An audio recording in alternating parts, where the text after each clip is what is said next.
안녕하십니까. 10월 13일 아침입니다.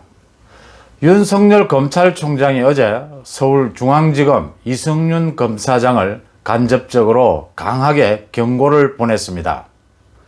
옵티머스 금융 비리 사건인데 권력형 비리죠. 이 게이트라고 얘기를 해야 되는데 이 의혹에 대해서 그동안 수사가 부진했다는 지적이 많았는데 그 부분에 대해서 강하게 질타를 하면서 수사진을 보강하고 더욱더 철저하게 그 권력에 대한 로비 부분을 철저하게 수사하라고 지시를 했습니다.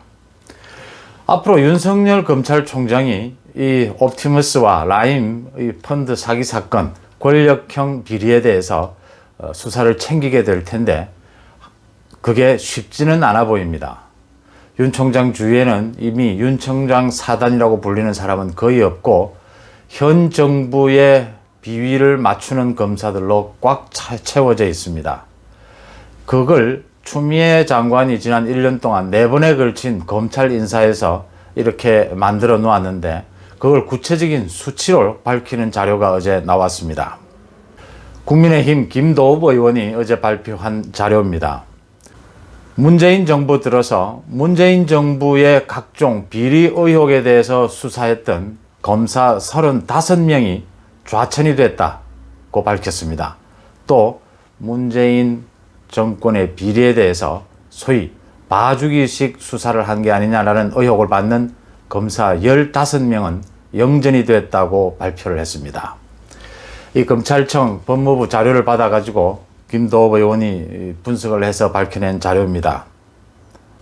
문재인 정부 들어서 35명의 검사가 좌천이 됐는데 이 가운데 대부분은 문재인 정부의 비리 의혹에 대해서 범죄 혐의를 밝혀내거나 또 공소 제기를 했거나 또 재판 결과 유죄 판결을 받아내는 등 이렇게 권력 내부의 민감한 부분을 건드렸던 검사들은 대부분 보복 성격으로 좌천이 됐습니다.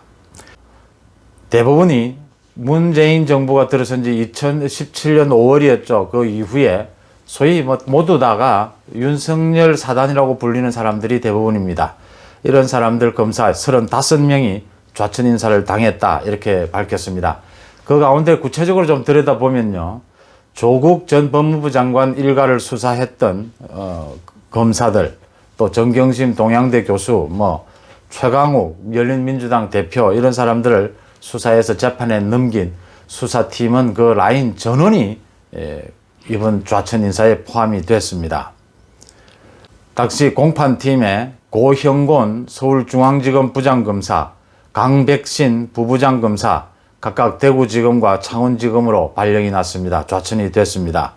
이렇게 먼 지역으로 해당 검사를 발령을 내게 되면 서울에서 재판이 열리고 있는데 오고 가고 하기가 굉장히 불편해집니다. 사실은 그 공소에서 손을 떼라는 건데 그렇게 되면 공소 유지가 힘들어지는 것이죠. 재판에서 지금 검찰의 기소 내용이 더러 무죄가 나오고 하는 이유도 여기에 있지 않느냐 이렇게 보여집니다. 또 이 조국 사건에 대해서 지휘선에 있던 배성범 서울중앙지검장 법무부 연수원장으로 발령이 좌천이 됐습니다.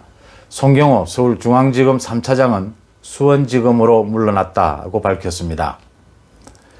이 외에도 청와대가 송철호 울산시장 선거에 개입한 의혹이나 유재수 전 부산시 경제부지상의 금품 수수 부분을 이걸 무마해준 의혹, 또 환경부 블랙리스트, 손혜원 전 민주당 의원에 대한 부동산 투기였죠, 목포.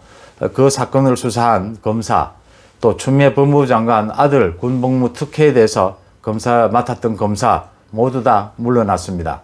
그러니까 지금 현 정부의 비리에 대해서 수사를 하고자 했던 검사들은 모두 물러나고 그걸 봐주고자 했던 검사들은 살아남고 영전이 되고 모두 물러난 이 좌천된 자리에는 친정부 검사들로 다 채워졌다. 지금 이 얘기입니다. 김도읍 의원실이 밝힌 내용에 따르면은 그러면 영전한 15명의 검사들은 누구냐?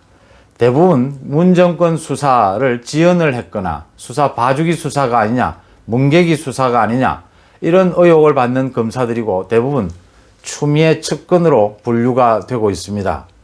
조국에 대해서 기소를 반대했던 이성윤 서울중앙지검장, 상갓집에서 후배 검사에게 네가 검사냐, 당신이 검사냐라는 질타, 항의를 받았던 심재철 법무부 검찰국장, 거꾸로 다 영전이 된 케이스들입니다.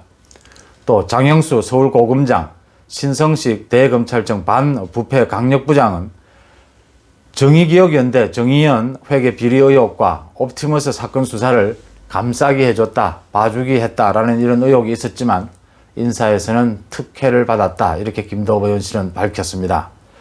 또 추미애와 가까운 것으로 알려져 있는 조남관 법무부 검찰국장, 구자현 서울중앙지검 3차장도 영전을 했습니다. 김도읍 의원실은 이 자료를 발표를 하면서 이렇게 자료 말미를 맺었습니다. 문재인 정부의 검찰개혁, 정말 검찰개혁을 입에 올릴 자격이 없다. 문재인 정부의 검찰개혁은 문재인 정부의 비리 의혹을 감싸는 검사들로 검찰을 채우는 것, 검찰들의 간부진을 채우는 것을 의미한다, 이렇게 지적을 했습니다. 중요한 건요, 이제 윤석열 검찰총장이 라임 옵티머스 사건, 이 권력형 비리 게이트를 어떻게 파헤칠 수 있느냐라는 부분입니다. 이성윤이 지검장으로 맡고 있고 남부지검에 또 되어 있고 그 다 수사 책임자들은 추미애 장관의 측근들, 현 정권의 권력형 비리에 대해서 무마해 주려는 성향을 가진 사람들로 채워져 있습니다. 지금 옵티머스 관련해서는 현 정부의 정치권, 여당과 청와대에 20명이 거론이 되고 있고 이낙연, 이재명도 거론이 되고 있고 많은 사람이 거론되고 있는데도 추미애는 아직 별다른 보고받은 바가 없다, 별다른 문제가 없는 걸로 보고를 받았다, 이런 자세입니다. 물론 윤석열이 올린 수사팀 보강 지시는 일단 검토를 해서 가능하면 되는 방향으로 하겠다, 이거 자기가 거부할 명분은 없을 테니까요. 하지만 이 부분도 지켜봐야 됩니다. 윤석열이 올린 이 수사팀 보강 지시를 법무부가 어떻게 결정하는지도 일단 보긴 봐야 됩니다. 자, 여기서 중요한 건요, 지금 여야 모두가 엄정하게 라임 옵티머스 사건에 대해서 철저한 수사를 하자라고 말을 합니다. 다 자기들은 그 의혹에 관계가 없다, 연관된 게 없다라는 얘기들입니다. 자, 그러면 특검하자라고 국민의힘에서 얘기하는데 특검은 절대 받아들이지 않을 겁니다.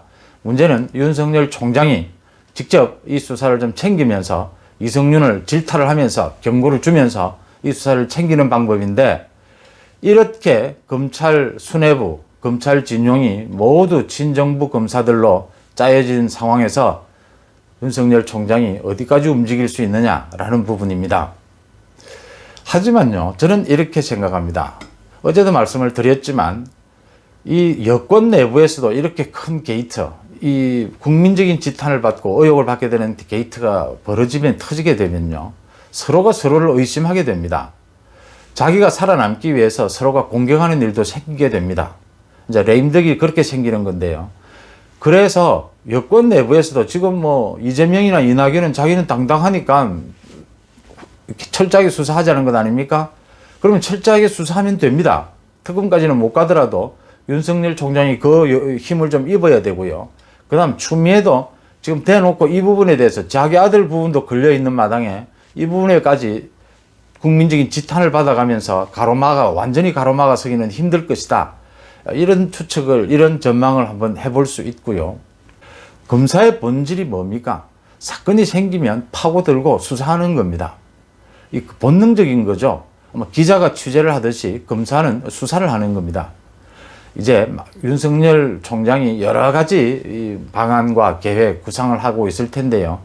그런 구상을 잘 하게 된다면 아직도 이 검찰 조직을 이끌고도 충분히 라임 옵티머스 이 의혹에 대해서 5, 6천 명이 걸려 있고 2조 원이 지금 문제가 되는 이 어마어마한 권력형 게이트, 이 부분을 어느 정도는 밝혀낼 수 있다, 이렇게 봅니다. 윤석열 총장이 검찰청을 다시 한번 다잡고 새로운 공정한 검찰로 나기 위한 마지막 기회가 아닌가, 이렇게 봅니다. 오늘 순서 여기서 마치겠습니다. 고맙습니다.